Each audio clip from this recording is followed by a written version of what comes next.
اب غسل میت کا طریقہ.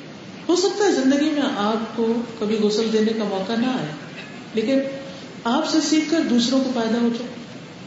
یا پھر یہ کہ آپ کے گھر میں کسی عزیز قریبی رشتے دار کی وفات ہوئی ہے، تو اس موقع پر آپ کو خود بیچ میں شریک ہونا چاہیے.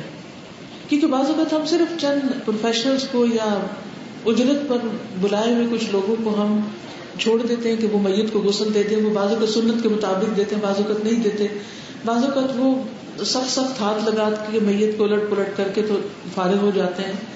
تو ایسی صورت میں میت کا ہم پر خصوصاً قریبی رشتے دار، مثلا والدہ ہے، بہن ہے، بچہ ہے، کوئی ایسا فوت ہو گیا ہے، تو آپ خود شریک ہوں. خواہ پانی ڈالیں، خواہ جسم کو ملے، خواہ مین رول آپ کا ہو یا سپورٹو رول ہو، یا چیزیں اکٹھی کریں، چیزیں تیار کریں، یعنی کسی نہ کسی طرح حصہ ڈالیں.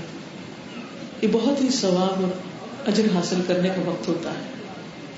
لیکن یہ یاد رکھیں کہ مرد مرد کو اور عورت عورت کو غسل دے گی. بیوی خامن کو اور خامن بیوی کو غسل دے سکتا ہے.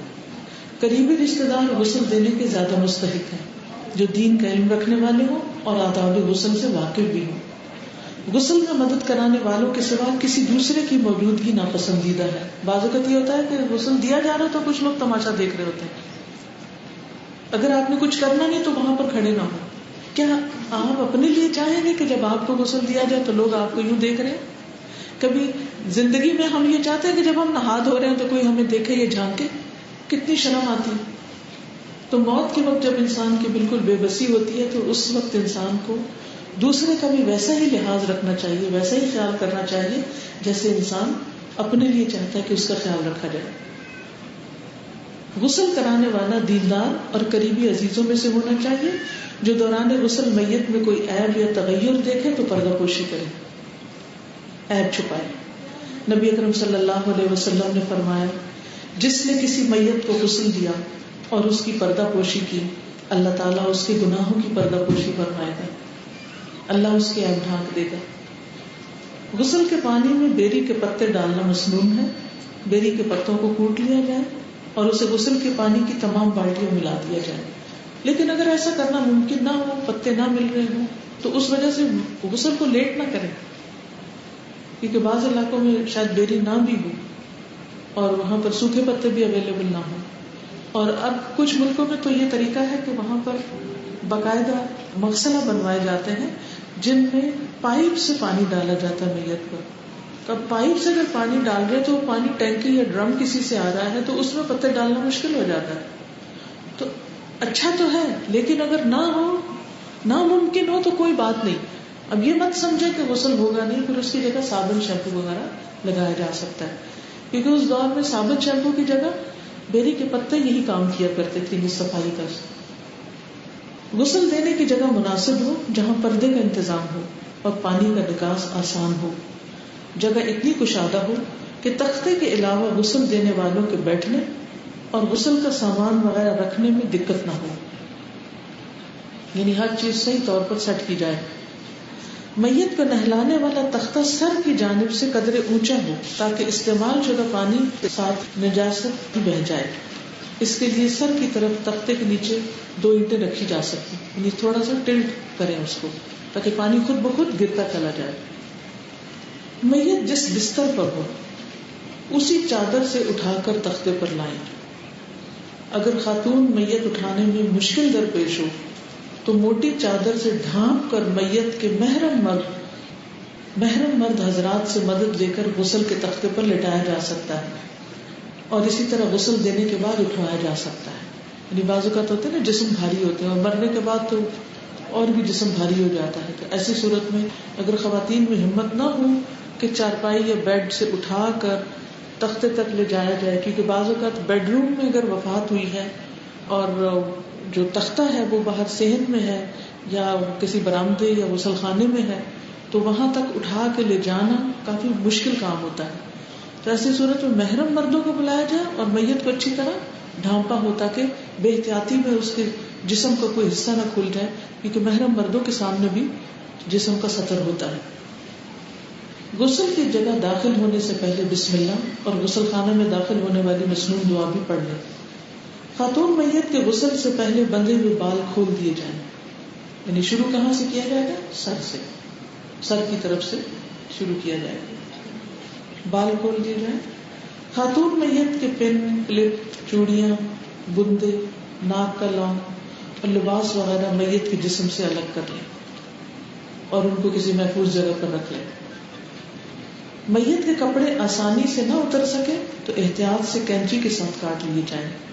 ایسا کرتے وقت میت پر چادر ہونی چاہیے، نہ کپڑا کٹے اور اچانک اتار دے اور وہ ننگی ہو جائے. میت کو ننگے ہونے سے بچانا ہے. بس پھر وہی کہوں گی کہ اپنے آپ کو وہاں رکھ لیں کہ میں خود ہوں تو میرے لیے کیا کیا جائے. میت کو غسل دیتے وقت اس پر رنگدار پرنٹ والا کپڑا ڈال دیا جائے تاکہ گیلا ہونے پر بھی پردہ رہے. سفید کپڑا جو ہوتا ہے نا اس میں سے پھر وہ جھلکنے لگتا ہے جسم. یہ جیسے بستر کی بیڈ شیٹس وغیرہ ہوتی ہیں رنگین، ان کو استعمال کیا جا سکتا ہے. میت کو اس کپڑے کے نیچے سے غسل دیا جائے گا. میت کو بغیر دستانوں کے براہ راست نہ چھوئیں، خاص طور پر سطر پر کسی کی نظر نہ پڑے.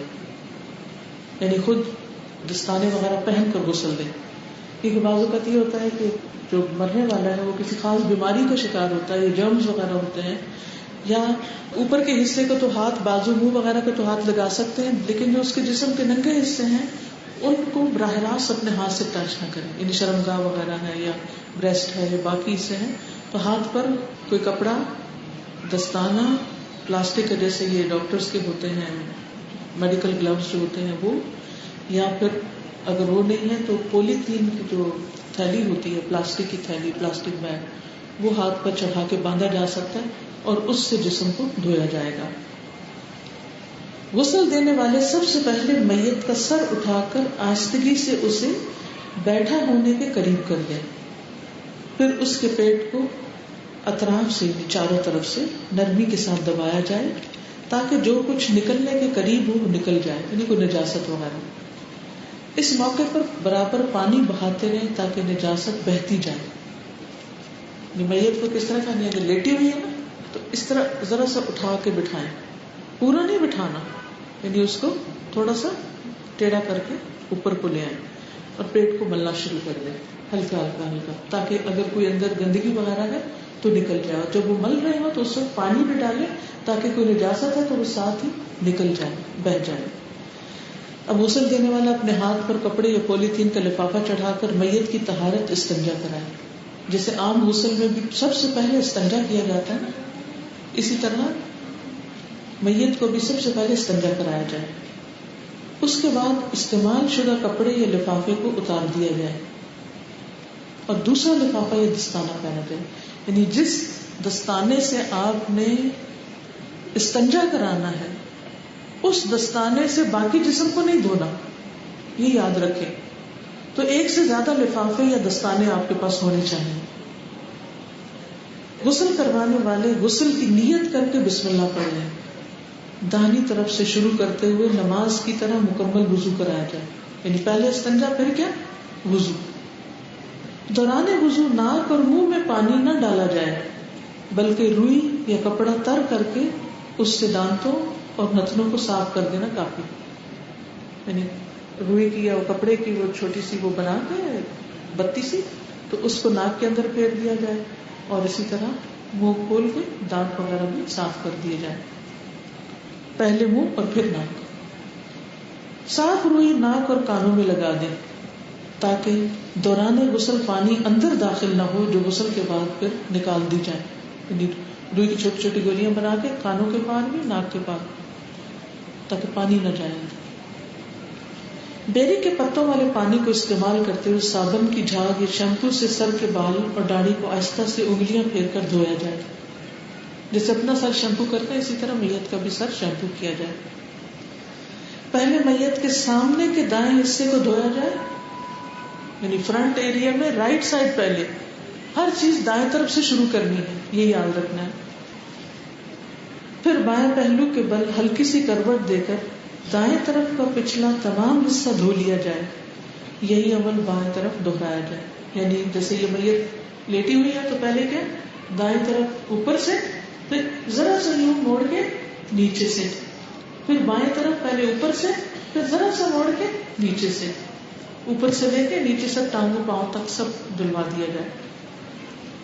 جب اس طرح دھو لیا جائے تو ضرورت کے مطابق طاق عدد 3, 5, 7 مرتبہ میں غسل کا پانی میت پر بہائیں. کوئی لوٹے کے ساتھ بہا سکتے ہیں یا مگ کے ساتھ یا پائپ کے ساتھ، جو بھی سہولت ہو. آخری بار پانی میں کافور ڈالنا مسنون ہے. کافور نہ ملے تو کوئی بھی خوشبو پانی میں ملا لی جائے. ہمارا دین کتنا خوبصورت ہے. زندہ انسان کے لیے بھی اہتمام ہوتا ہے لیکن میت کے لیے بھی اہتمام کرنے کی ضرورت ہے.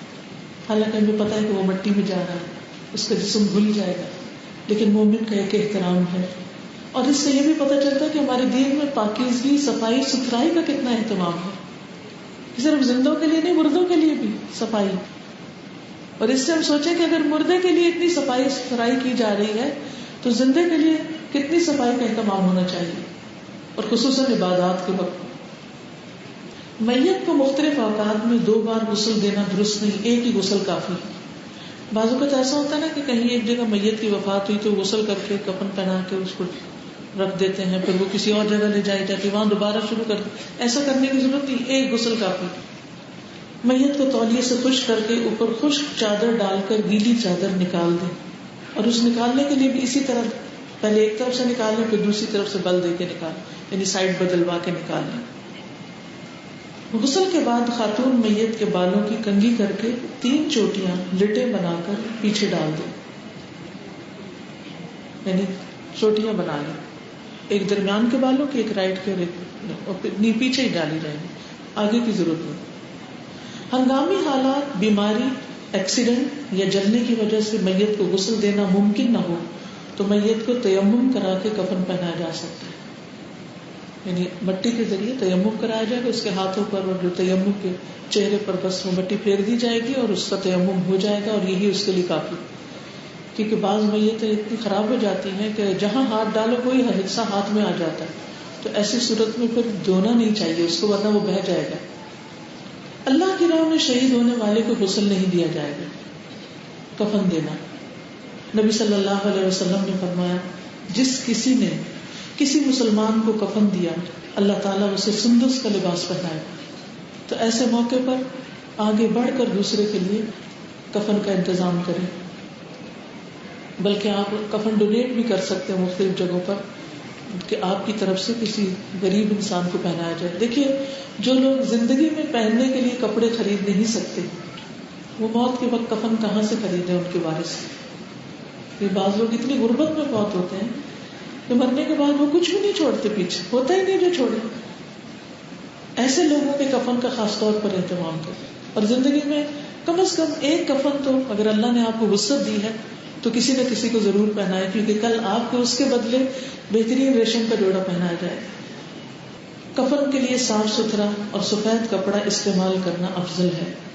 نیا اور سفید کپڑا میسر نہ ہو تو پرانا دھلا ہوا اور رنگ دار یا دھاری دار کفن بھی استعمال کیا جا سکتا ہے. یعنی سفید اچھا ہے، اگر نہ ہو تو کوئی بھی کپڑا پھر کفن بنایا جا سکتا ہے. نامکمل اور ناکافی کفن علاوہ مجبوری کے ناپسندیدہ ہے. آپ کو یاد ہوگی نا وہ صحابی مصعب بن عمیر جن کو کفن جب دیا گیا تو جب سر کی طرف سے ڈھانکا جاتا تھا تو پاؤں کھل جاتے تھے، جب پاؤں کی طرف کھینچا جاتا تو سر کھل جاتا تھا. پھر کیا کیا گیا؟ سر ڈھانک دیا گیا اور پاؤں کی طرف ازخر کے گھاس ڈال دی گئی. کفن کے لیے کپڑے کی مقدار یا پیمائش اتنی ضرور ہو کہ میت کا تمام جسم آسانی سے ڈھانپا جا سکے. عورت اور مرد کے کفن کے لیے یکساں پیمائش کی 3 موٹی صاف سفید چادریں استعمال ہوتی ہیں، جن میں سے ایک چادر دھاری دار ہو تو بہتر ہے.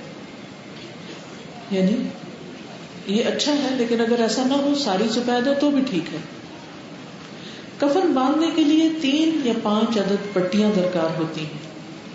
سیدہ عائشہ فرماتی ہیں کہ ہم نے رسول اللہ صلی اللہ علیہ وسلم کو یمن کی 3 نئی سفید سہولی چادروں میں کفن دیا تھا، جس میں نہ قمیص تھی اور نہ ہی عمامہ، بس انہی چادروں میں انہیں لپیٹ دیا گیا تھا. کفن کے لیے 3 چادریں میسر نہ ہو تو ایک چادر میں بھی کفنایا جا سکتا ہے. شہید کو کفن کی ضرورت نہیں، اس کو انہی کپڑوں سمیت ایک چادر میں لپیٹ کر دفنا دیا جائے گا. محرم محرم ہوتا ہے دوران حج یا عمرہ پہ وفات پانے والا، اس کو غسل کرانے کے بعد کفن کی بجائے احرام ہی میں بغیر خوشبو لگائے، بغیر سر ڈھانپے دفن کیا جائے گا، کیونکہ وہ جب اٹھے گا قیامت کے دن تو تلبیہ پکارتے ہوئے اٹھے گا، لبیک اللہم لبیک کہتا ہوا۔ کسی بھی ہنگامی حالت یا سفر کے دوران میتیں زیادہ اور کفن کم ہو تو ایک ہی کپڑے میں ایک سے زیادہ میتوں کو کفن دیا جا سکتا ہے۔ بعض اوقات ہوتا ہے نا اچانک کوئی زلزلہ آ جاتا ہے، کوئی یعنی بڑے پیمانے پر میتیں ہو جاتی ہیں اور اتنا کپڑا میسر نہیں ہوتا، بلکہ زندوں کے لیے بھی نہیں میسر ہوتا تو مردہ کے لیے کہاں سے ہو، تو ایسی صورت میں ایک کپڑے میں دو لوگ بھی ڈالے جا سکتے۔ کفن لپیٹنے کا طریقہ کار: چارپائی کے درمیان ایک بڑی پٹی اور سر اور پاؤں کی طرف چھوٹی پٹیاں بچھا دیں۔ مضبوطی سے باندھنے کے لیے 5 پٹیاں بھی باندھی جا سکتی ہیں۔ اب چارپائی پر پٹیوں کے اوپر 3 چادریں بچھا دیں۔ چادر کی لمبائی میت کے قد کی لمبائی سے کم از کم 1 فٹ بڑی ہو تاکہ سر اور پاؤں کی جانب سے باندھی جا سکے۔ تختہ غسل سے میت کو اٹھانے کے لیے 2 افراد نیچے والی چادر کو سر اور پاؤں کی طرف سے پکڑیں۔ مزید 2 افراد چادر کے نیچے سے کمر کی جگہ تولیہ یا مضبوط کپڑا ڈال کر میت کو اٹھا کر اسی چارپائی پر رکھ دیں جس پر کفن پہلے سے بچھا ہوا۔ پہلے اوپر والی چادر کے اوپر والے حصے سے خاتون میت کے سر اور بالوں کو سکارف کی طرح لپیٹ دیں، پھر بقیہ چادر سے اچھی طرح جسم لپیٹیں، دوسری چادر کو سر سے پاؤں تک لپیٹ دیں۔ آخری چادر لپیٹنے کے بعد سر، پاؤں اور کمر کی پٹیوں کو باندھ کر اس طرح گرہ لگائیں کہ قبر میں لٹانے کے بعد یہ گرہیں آسانی سے کھولی جا سکے، یعنی اتنی سخت گرہ نہ لگائیں کہ وہاں پر کھلے نہ، کیونکہ جب میت کو قبر میں لٹا دیا جاتا ہے تو پٹیاں کھول دی جاتی ہیں۔ میت کو کفن میں لپیٹنے کے بعد 3 بار خوشبو کی دھونی دیں، یہ ممکن نہ ہو تو عطر وغیرہ لگایا جا سکتا ہے۔ میت کو غسل اور کفن دینے والے کے لیے بعد میں خود غسل کرنا اور میت کو اٹھا کر کھاٹ پر ڈالنے میں مدد کروانے والے کے لیے وضو کر لینا مستحب ہے، یعنی غسل کی ضرورت نہیں، وضو بھی کافی۔ غسل اور کفن کے مراحل میں غیر مسنون افعال: غسل دینے کی جگہ پر پاکیزہ کلام تحریری شکل میں لے کے جانا یا زبانی پڑھنا، یعنی کوئی قرآن پاک لے جانا یا پھر کوئی کتاب یا کوئی اور چیز لکھی ہوئی وہاں پر جس میں آیات وغیرہ ہو وہ نہیں ہونی چاہیے۔ میت کو 2 بار غسل دینا، بالوں کی 2 چوٹیاں بنا کے سینے پہ ڈالنا، یہ نہیں ہونا چاہیے۔ غسل مکمل ہونے پر قریبی رشتہ داروں کو باری باری آ کر میت میں پانی بہانا، یہ رسم کے طور پر اس کو نہ لیا جائے۔ کفن سے پہلے صاف لباس پہنانا، بعض علاقوں میں یہ رواج ہے کہ نوجوان لڑکی فوت ہو جائے تو اس کو باقاعدہ دلہنوں والا لباس بنا کر اس کا میک اپ وغیرہ کیا جاتا ہے، یہ سراسر شریعت کے منافی ہے، ایسا کرنے سے پرہیز کرنا چاہیے۔ میت کی آنکھوں میں سرما لگانا، یہ بھی نہیں ہونا چاہیے۔ کفن پر عرق گلاب ڈالنا یا آب زمزم میں بھگونا۔ شادی کے لباس میں دفنانا، کفن پر پرانی آیات یا دیگر دعائیں لکھنا، میت کے سرانے قرآن مجید یا عہد نامہ رکھنا۔ اب یہ اگلے صفحے پر آپ دیکھ رہے ہیں کہ یہ ڈیمو بنا ہوا ہے، اس کو بھی ابھی دیکھ لیتے ہیں۔ پہلے آپ یہ سامنے اسکرین پہ دیکھ لیں، امید ہے کچھ سمجھ آ جائے گی انشاءاللہ۔ محترمہ نے بھی بتایا کہ مصنون کفن کے لیے 3 بڑی چادریں اور ان کا سائز اتنا بڑا ہو کہ جس میں جو میت ہے وہ اچھی طرح سے کور کی جا سکے، اور یہ ڈپینڈ کرے گا ہائٹ کے مطابق میت کی کتنی ہوگی، اور میت کو بعد میں ریپ کرنے کے بعد باندھنے کے لیے 3 یا 4 یا 5 پٹیاں، 5 اگر ہو تو زیادہ بہتر ہے کہ اچھی طرح سے سیکیور کیا جا سکتا ہے۔ جیسے کہ آپ یہاں پر دیکھ رہے ہیں 3 چادریں آپ کو ایک ہی لینتھ کی چوڑائی میں ایک جیسی ہیں اور 5 پٹیاں دکھائی جا رہی ہیں۔ مصنون کفن کا طریقہ آپ دیکھ لیتے ہیں۔ سب سے پہلے نیچے پٹیاں بچھائیے، وہ سرفیس یا وہ جگہ مقام جہاں پر آپ نے میت کو کفن دینا ہے، کوئی چارپائی ہو سکتی ہے یا زمین کے اوپر یا کوئی تختہ، کچھ بھی ہے، وہاں پر آپ 5 پٹیاں اس انداز سے رکھیے گا کہ ایک سر کی جانب اور ایک پیر کی جانب باندھنے کے لیے، ایک کمر کے حصے کو بندھے گی، ایک گھٹنوں کی پورشن ہوگا وہاں پر، اور ایک سینے کے مقام۔ اس کے اوپر تینوں چادریں آپ کی کھول کر بالکل برابر انداز میں ڈال دینی ہیں۔ پھر جیسے بتایا کہ میت کو لے کر آنا ہے اور آپ نے وہاں پر رکھنا ہے، یہ 3 چادریں آپ کو دکھائی جا رہی ہیں کیونکہ سفید ہیں، واضح نہیں دکھ رہا ہوگا. ایروز شاید دکھائی دے رہے ہیں. ہر ایرو اور اس کے ساتھ نمبر لگا ہے جس سے یہ واضح کیا جا رہا ہے کہ 3 چادریں ہیں جو کہ یکے بعد دیگرے اوپر تلے بچھائی گئی ہیں. میت کو جب آپ نے چادروں پر لا کر ڈال دیا تو وہ اسی چادر میں ابھی اس کو لپیٹا گیا ہوگا جس کے غسل دینے کے بعد آپ نے اس کو ریپ کیا.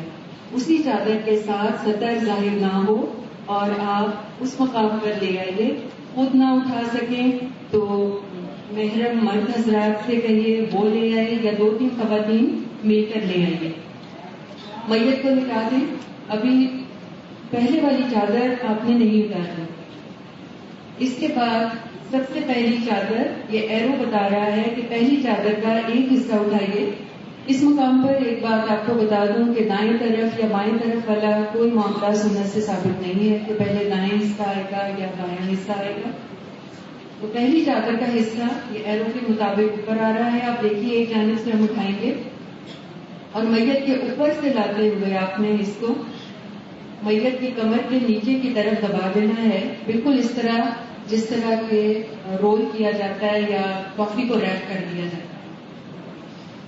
یہ دیکھ لیجیے اوپر کی جانب بھی آپ کو دکھ رہا ہوگا کہ میت کے چہرے کے پاس بالکل جمع نہیں کر دیا گیا کپڑے کو، بلکہ بڑا نیٹلی انداز میں رکھا گیا ہے تاکہ بعد میں جب اس کا چہرہ ہمیں کور کرنا پڑے تو اس میں بھی سہولت ہو جائے.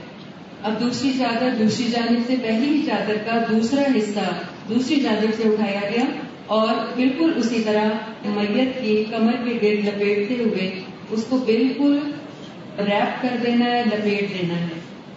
اب پاؤں کی جانب آئیے. پہلی چادر پاؤں کی جانب سے بھی مکمل اور اچھی طرح سے لپیٹ دی جائے اور یہ اب فائنل آپ کو ایک صورت میں دکھائی دے رہی ہوگی کہ میت پوری طرح سے پہلی چادر میں لپٹی ہوئی ہے. اب اس کے بعد دوسری چادر، اور دوسری چادر سے پہلے جو ایک کام ہمیں کرنا ضروری ہوتا ہے وہ یہ ہے کہ عورت اگر میت ہے تو اس کا سر ڈھکنا ضروری ہے. اس کے لیے پہلی چادر کا وہ کنارہ جو اس کے سر کی جانب ہوگا اس کو اٹھائیے اور میت کے سر کے اوپر بالکل صاف کی طرح لا کر آپ نے اس کو لپیٹنا ہے. آپ اگلے پورشن میں دیکھیے کہ میت کا سر آپ کو دکھائی دے رہا ہے اور میت کا کندھا.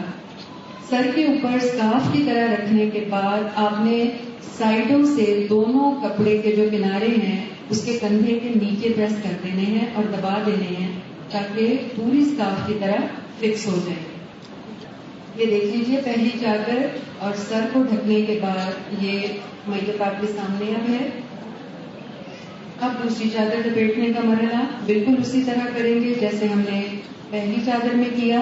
پہلے ایک جانب کا کنارہ اٹھائیے اور اسے کمر کے اوپر سے لپیٹتے ہوئے میت کے نیچے اچھی طرح سے ریپ کر دیں اور پھر دوسرے حصے کو بھی بالکل اسی طرح سے دونوں جانب سے میت کو مکمل طور پر لپیٹ دیا جائے.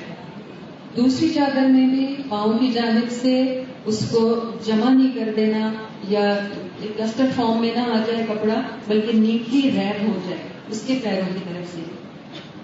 اب تیسری چادر دیکھیے. تیسری چادر کا ہمیں معلوم ہو رہا ہے آپ کو پٹی بھی نظر آنے لگ گئی ہوگی اور جس سرفیس کے اوپر میت لٹائی گئی ہے تیسری چادر کو بھی آپ نے اسی طرح لپیٹنا ہے. ایک بات کو اگر آپ تھوڑی سی غور کر کے دیکھیے تو ہم نے ڈھیلے انداز میں نہیں کپڑا لپیٹا بلکہ ٹائٹ کر کے کس کے لپیٹنی ہے تینوں چادریں یکے بعد دیگرے تاکہ کپڑا لوز نہ رہے بالکل بھی. اس کی یہ دیکھیے بالکل کس کے لپیٹا جا رہا ہے آپ کو دکھ رہا ہوگا. اس کی دوسری جانب سے بھی بالکل مکمل اس کو کھینچ کے اچھی طرح سے ریپ کرنا ہے. پیروں کی جانب سے بھی اب تیسری چادر کو لپیٹ دیجیے اور یہ تینوں چادریں لپیٹ دینے کے بعد یہ آپ کے سامنے اب ایک میت سامنے رکھی ہے. اس میں دیکھیے ڈھیلا پن چادر میں کہیں بھی نہیں دکھ رہا اور سر کی جانب سے ہم نے آخر میں کیونکہ آخری پٹی باندھنی ہے اس لیے میں دوبارہ آپ کو کہوں گی کہ آپ جب بھی ایک چادر لپیٹ لیں تو اس کو ایک گچھے کی شکل میں نہ رکھیے گا بلکہ نیٹ انداز میں وی فارم میں لے آئیں گلے کے پاس تاکہ آپ کو سہولت رہے اس کو دوبارہ پٹی باندھنے میں. یہ قریب سے بھی آپ کو دکھا دیا گیا. یہ تینوں چادریں لپٹی ہوئی ہیں اس کے گرد لیکن جمع نہیں ہے، سر بھی ڈھکا ہوا ہے. اب ہم نے پٹیاں باندھنی شروع کرنی ہیں. پیروں کی جانب سے باندھیں گے. پیر کی جانب سے دیکھیے یہ جمع شدہ کپڑے کو رول کر کے پیر کے بالکل نیچے لے آئے اور یہ آگے آپ کو پٹی باندھنی بتائی جا رہی ہے. یہ ہم نے پٹی باندھ لی. بہت کس کے گرا مت لگائیے گا کیونکہ بعد میں جا کر اسپیشلی جو سر کی جانب سے گرا ہے اس کو دھیرے انداز میں رکھیے گا. پیٹ کی طرف بھی جو باندھی جاتی ہے پٹی اسے بھی بہت کس کے نہیں باندھنا کیونکہ بعض دفعہ میت کسی بیماری کا شکار ہوتی ہے یا میڈیکیشن پر ہوتی ہے اور پیٹ پھولنا شروع کر جاتا ہے تو پٹی ٹائٹ اور پھنسی جاتی ہے. اب دیکھیے یہ ہم نے گھٹنوں کی طرف جو دوسری پٹی رکھی تھی اب اس کو باندھا جا رہا ہے. یہ دیکھیے دوسری پٹی باندھ دی. اب یہ ہم نے کمر کی جانب پٹی باندھی. کمر کی پٹی کو آپ نے نہ تو بہت ڈھیلا رکھنا ہے کہ لوز ہو کے گرتی پھرے اور نہ اتنا کسنا ہے کہ جس کی وجہ سے تنا ہوا پیٹ نظر آئے. اب سینے کے اوپر چوتھی پٹی. یہ چاروں پٹیاں باندھنے کے بعد یہ ایک فائنل صورت آپ کے سامنے آتی ہے میت کی. یہ مکمل دیکھ لیجیے اس کو. اس انداز میں یہ کپڑا کہیں سے لوز نہیں ہے، کہیں سے بھی ایسا نہیں کہ اگر اٹھایا جائے اٹھانے میں مشکل ہو یا کیری کرنے میں کپڑا گر جائے یا خدا نخواستہ صدر ظاہر ہو جائے عورت کا. اب سر ڈھکنے کی بات آتی ہے یا سر کی طرف سے بقیہ دونوں چادریں لپیٹ کر اور منہ بند کرنا ہے ہمیں. پہلی چادر آپ دیکھ رہے ہوں گے سر کی طرف بالکل اسکارف کی شکل میں لپٹی ہے، کہیں سے بال نہیں نظر آ رہا. اس کے دونوں کنارے ہم نے کندھے کے نیچے دبا رکھے ہیں. اب دوسری چادر اٹھائی اور اسے ہم نے لپیٹ دیا. دونوں کنارے اوور لیپ کر دیں اور چہرہ کور ہو جائے. پھر تیسری چادر کو لیجیے اس کے دونوں کنارے اور اوور لیپ کر دیں کہ اس طرح سے میت کا چہرہ بالکل چھپ گیا. اب ہم نے آخری پٹی باندھنی ہے جو کہ سر کی جانب ہوگی. اسے بھی بہت زیادہ کس کے نہ باندھیے گا کیونکہ قبر میں اتارنے کے بعد اس کو کھولنا ہوگا. یہ دیکھیے یہ بالکل ریپ حالت میں میت ہے ہمارے سامنے. جزاک اللہ خیر. اس کا کچھ طریقہ یہاں آپ کو اس کتاب میں بھی نظر آئے گا، آپ دیکھ لیجئے. 3 بڑی اور چوڑی پٹیاں درمیان میں کندھے اور گھٹنوں کی جانب اور 2 چھوٹی پٹیاں سر اور پاؤں کی جانب. پٹیوں کے اوپر 3 چادریں برابر کر کے ترتیب سے بچھائیں. سر اور پاؤں کی طرف سے کچھ کپڑا چھوڑ کر میت کو چادروں کے اوپر لٹا دیں اور پھر پہلی چادر کے دائیں حصے کو بائیں جانب لا کر اچھی طرح دبا دیں. پردے کے لیے ڈھانپی گئی رنگین چادر کفن کی چادر ڈھانپتے ہوئے ہٹا دی جائے گی. اسی طرح چادر کا بایاں حصہ دائیں جانب دبا دیں. عورت میت کے لیے پہلی چادر کے سر کی جانب بچھے ہوئے حصے کو اٹھا کر اسکارف کی طرح لپیٹتے ہوئے اور سر اور بالوں کو اچھی طرح ڈھانپ دیں. اسکارف کے باقی کپڑے کو گردن کے پیچھے دبا دیں. اب سائڈ کے دونوں پلوں سے چہرے کو ڈھانپ دیں. اسی طرح دوسری چادر کو بھی سر اور پاؤں سمیت دائیں سے بائیں اور بائیں سے دائیں جانب لا کر اچھی طرح دبا دیں. اب آخری چادر کو بھی دائیں سے بائیں اور بائیں سے دائیں طرف لپیٹ دیں. اب کفن کو تصویر کے مطابق پٹیوں سے باندھ دیں جس میں 3 بڑی مین پٹیاں ہوں گی اور 2 چھوٹی سر اور پاؤں کی طرف. چلیے